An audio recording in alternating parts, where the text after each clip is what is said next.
Hello friends, मैं doctor Naima Bano.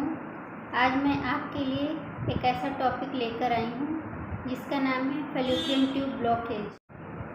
आज के दौर में फैलोपियन ट्यूब के ब्लॉकेज के केस बहुत ज़्यादा आते हैं। तो चलिए बात करते हैं कि ये ट्यूब्स क्या होती हैं। महिला की बॉडी में 2 ट्यूब्स होते हैं जिनको फैलोपियन ट्यूब्स कहते हैं। इसी ट्यूब्स में फर्टिलाइजेशन होता है, यानी इसी ट्यूब में मेल का स्पर्म और फीमेल का एग आकर मिलता है। वहाँ पे फर्टिलाइजेशन होता है, फिर वहाँ से ट्रेवल करके एंडोमेट्रियम में आकर ये बच्चा चिपकता। इसी एंडोमेट्रियम में फीटस ग्रो करता है।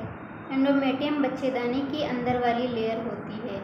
तो आप लोग समझ गए होंगे कि फैलोपियन ट्यूब की इम्पोर्टेंस क्या होती है। औरतों में महीने में 1 बार अंडा रिलीज़ होता है। ये अंडा या तो राइट फैलोपियन ट्यूब से आता है या फिर लेफ्ट फैलोपियन ट्यूब से।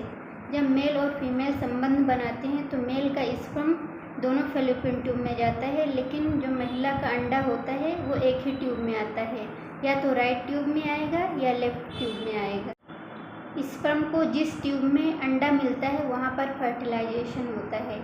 अगर आपकी ट्यूब में ब्लॉकेज है तो फिर ये प्रॉब्लम की बात है।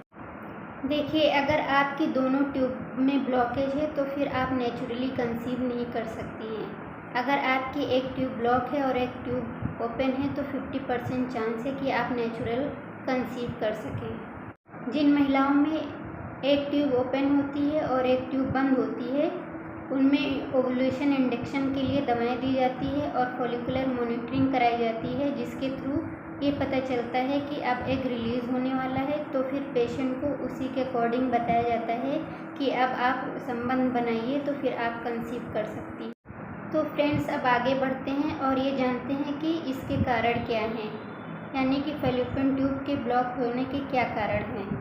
तो हम नंबर 1 पर बात करते हैं कि हो सकता है कि महिला में जन्मजात विकृति हो, यानी कि उसकी पैदाइशी उसके ट्यूब में कोई प्रॉब्लम हो। नंबर 2 पर बात करते हैं PID, जिसको पेल्विक इन्फ्लेमेटरी डिजीज़ कहते हैं। आप लोग तो इसके बारे में जानते होंगे। इसकी वजह से भी फैलोपियन ट्यूब में ब्लॉकेज आ जाता है।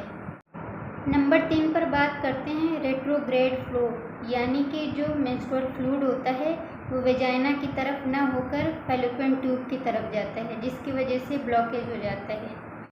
नंबर 4 पर बात करते हैं कि या तो पेशेंट को कभी TB हुई हो जिसकी वजह से उसमें ब्लॉकेज आ गया है। और नंबर 5 पर बात करते हैं कि पेशेंट की या तो कभी सर्जरी हुई हो, यानी कि फैलोपियन ट्यूब पर कोई सर्जरी हुई हो तो उसकी वजह से ब्लॉकेज आ गया है।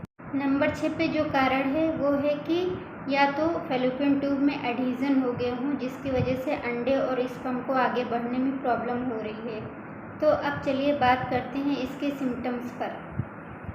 तो इसके सिम्टम्स में ये है कि ऐसा इसमें कोई सिम्टम्स देखने को नहीं मिलते हैं। जब कपल रेगुलर 1 साल तक बिना प्रोटेक्शन के संबंध बनाते हैं और वो कंसीव नहीं कर पाते हैं तो फिर वो मेरे पास या अपने किसी नज़दीकी डॉक्टर के पास विज़िट करते हैं और अपनी कंप्लेन ये बताते हैं कि मैम, मैं 1 साल से रेगुलर संबंध बना रही हूँ बिना प्रोटेक्शन के, फिर भी मैं कंसीव नहीं कर पा रही हूँ। तो फिर आपके डॉक्टर आपका टेस्ट कराते हैं, उसका नाम है HSG, ये देखने के लिए कि कहीं आपके दोनों ट्यूब ब्लॉक तो नहीं है या फिर एक ट्यूब ओपन है या एक ट्यूब बंद है।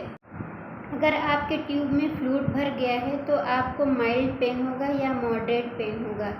तो अब चलिए बात करते हैं कि इस ट्यूबल ब्लॉकेज का फर्टिलिटी पर क्या असर पड़ता है। अगर आपकी दोनों ट्यूब ब्लॉक हैं तो फिर आप नेचुरली कंसीव नहीं कर सकती। इसके लिए आपको IVF के लिए ट्राई करना पड़ेगा। और अगर आपकी दोनों ट्यूब में जो ब्लॉकेज है उसका कारण इन्फेक्शन है, अगर आप इस इन्फेक्शन का ट्रीटमेंट कर लेंगी तो फिर आप कंसीव कर सकती। अब आगे बात करते हैं कि किसी पेशेंट के अगर एक ही ट्यूब ब्लॉक है और एक ट्यूब ओपन है तो इसमें 50% चांस होते हैं कि वो नेचुरली कंसीव कर सके।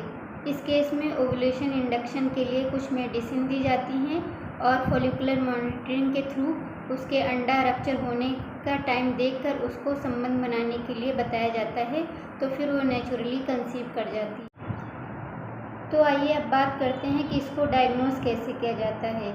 इसका डायग्नोसिस करने के लिए HSG कराया जाता है, जिसको हिस्टीरोसाल्पिंगोग्राफी कहा जाता है। ये एक पेनफुल कंडीशन भी होती है। HSG के बाद अगर पता चलता है कि एक ट्यूब ब्लॉक है या दोनों ट्यूब ब्लॉक है तो इसको कंफर्म करने के लिए लेप्रोस्कोपी किया जाता है। लेप्रोस्कोपी करके ये पता लगाया जाता है कि जो फैलोपियन ट्यूब में ब्लॉकेज आई है वो किस वजह से आई है, कहीं इन्फेक्शन की वजह से है या फिर HSG के दौरान जो डाई डाली जाती है उसके वजह से स्पाज़म आ जाता है तो उसकी वजह से भी ब्लॉकेज आ जाता है। अब बात करते हैं इसके ट्रीटमेंट पर। अगर आपके फैलोपियन ट्यूब के ब्लॉकेज का कारण इन्फेक्शन है जैसे ट्यूबरक्लोसिस तो फिर उसका ट्रीटमेंट चलेगा। उसके बाद आपकी जो प्रॉब्लम है वो सॉल्व हो जाएगी और आप कंसीव कर पाएंगी।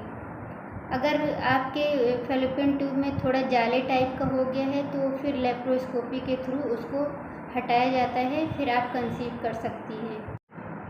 अगर आपके ट्यूब के ब्लॉकेज का कारण PID है तो फिर उसका ट्रीटमेंट चलेगा, उसके बाद आप कंसीव कर सकती हैं। अगर आपकी एक ट्यूब ब्लॉक है और एक ट्यूब ओपन है तो फिर नेचुरली आप कंसीव कर सकती हैं ओवुलेशन इंडक्शन के थ्रू और फॉलिकुलर मॉनिटरिंग के थ्रू। तो फ्रेंड्स, आज की वीडियो कैसी लगी? प्लीज़ मेरे वीडियो को लाइक करिए, शेयर करिए और मेरे चैनल को सब्सक्राइब करिए और बेल आइकन को भी प्रेस करिए ताकि आने वाली हर वीडियो का नोटिफिकेशन आपको मिल सके। तो चलिए मिलते हैं नेक्स्ट वीडियो में। Thank you.